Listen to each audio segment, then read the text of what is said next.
চাল ছাড়া মাত্র 10 মিনিটে বানিয়ে নাও অপূর্ব স্বাদের এই পায়েস রেসিপিটি। এটা বানাতে যেমন খুব কম সময় লাগে, খেতেও কিন্তু বেশ সুস্বাদু হয়। আর বাড়িতে কোনো অনুষ্ঠান থাকলেও এইরকম একটা সুন্দর পায়েস বানিয়ে সবাইকে চমকে দিতে পারো। এটা বানানোর জন্য আমি নর্মাল চায়ের কাপের 1.5 কাপ পরিমাণ মতো গোবিন্দভোগ চালের চিড়ে নিয়েছি। তবে যে কোনো চালের মোটা চিড়েই ব্যবহার করা যেতে পারে, তবে পাতলা চিড়ে দিয়ে কিন্তু এই পায়েস একদমই হবে না।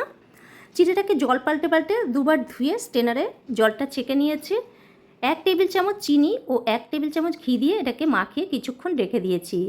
অন্যদিকে একটা প্যানে 1.5 লিটার মতো দুধকে 2টো তেজপাতা দিয়ে ফুটিয়ে ঘন করে দিয়েছি 1.5 কাপের একটু কম চিনি।